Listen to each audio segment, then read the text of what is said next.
Tonight you will go home, lie down, and feel completely fine. Tomorrow morning you might wake up and feel like the floor disappeared. No reason. No warning. Just gone. That is the strange part nobody tells you about depression. It is not one thing. It is at least 11 different things wearing the same name. You think you know what depression looks like. Crying. Staying in bed. A sad face.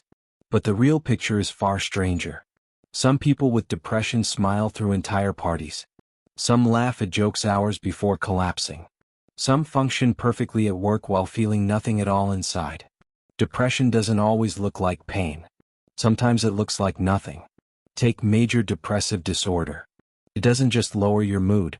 It slowly shuts down your ability to feel pleasure, motivation, and connection. Your life might look fine from the outside. A job. Friends. A family. But inside, someone turned the brightness of the world all the way down. The psychiatrist Aaron Beck, who helped build cognitive behavioral therapy, showed that depression often runs on distorted thinking patterns the brain insists are true. Food tastes flat. Music feels pointless. Even small decisions feel heavy as stone. The cause traces back to serotonin, a chemical messenger that regulates mood and motivation. When that system breaks down, effort stops feeling worth it. Telling someone to just think positive is like telling a car with no fuel to drive faster. Then there is situational depression. A sudden blow. A lost job. A divorce. A financial collapse. Your brain gets stuck reliving the moment, refusing to believe the danger has passed. Concentration drops. Energy disappears.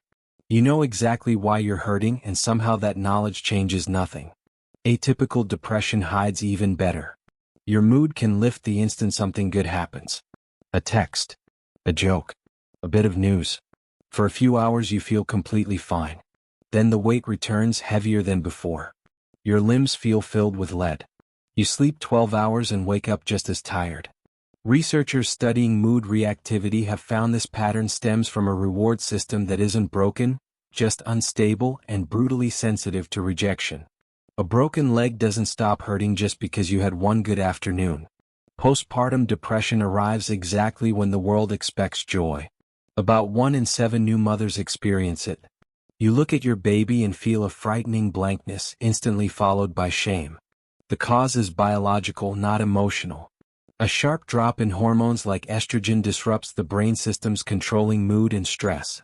Telling someone to just cherish the moment does nothing to fix brain chemistry. Persistent depressive disorder works quietly, stretching low mood across years until you forget what happiness used to feel like. You still go to work. You still pay bills. You simply function, nothing more. About 3% of adults live with this, and it must last 2 years before it's even diagnosed. It is not loud. It is a slow theft of color from an entire life. Substance-induced depression tricks you twice. The substance feels like relief at first. Over time, your brain shuts down its own happiness receptors to compensate for the artificial highs. Nearly 40% of people struggling with addiction face this exact crash. The thing easing the pain becomes the thing deepening it.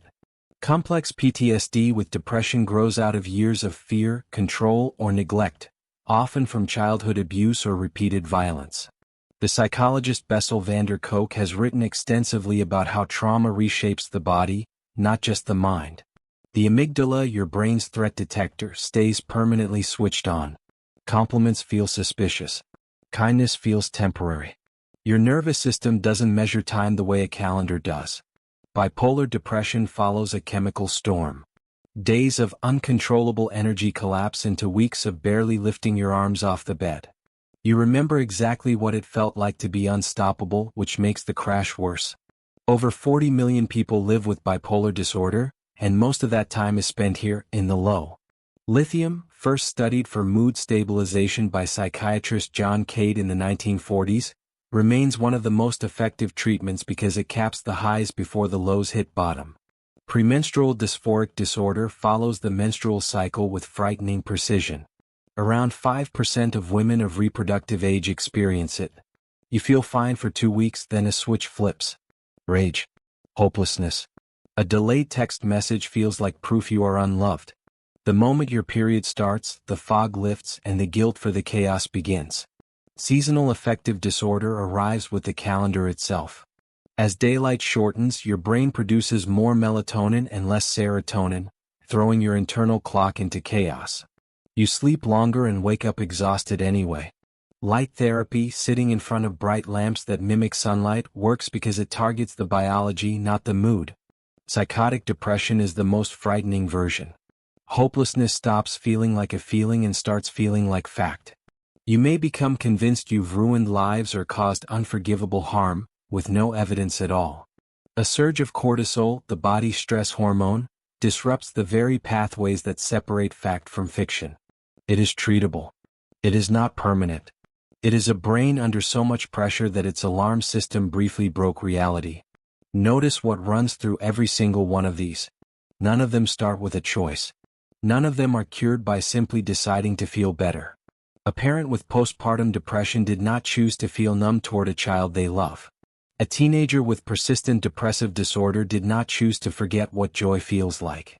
A grieving widow with situational depression did not choose to replay the same 5 minutes on a loop every night. The brain made that decision long before the person ever had a say. And yet the advice rarely changes. Get more sunlight. Get out more. Just think positive. Stay busy. Some of that advice helps a little for a little while. None of it touches the underlying machinery. You cannot talk a malfunctioning thyroid into working correctly. You cannot encourage a broken bone to heal faster through optimism. Depression, in nearly every one of its forms, is a measurable shift in brain chemistry, hormone levels, or neural circuitry. It shows up on scans. It responds to medication. It eases with therapy designed around the actual mechanism, not the symptom. This is also why one type of depression rarely looks like another from the outside, even though the experience can feel identical from the inside. A coworker laughing at lunch could be living with atypical depression. A friend who seems perpetually calm and steady could be carrying persistent depressive disorder for a decade without anyone noticing. The version of depression people picture in movies, someone who can't get out of bed and won't speak to anyone, only describes a fraction of what this condition actually looks like in real life. 11 different conditions. 11 different mechanisms. Genetics, hormones, trauma, chemistry. Not one of them is a personality flaw. Not one of them can be solved with willpower alone. So tonight, when you go home and lie down feeling fine, or wake up tomorrow feeling like the floor is gone, remember this. Depression was never one thing. It is at least 11 things, all wearing the same name, and every single one of them has a real cause, a real explanation, and a real path back.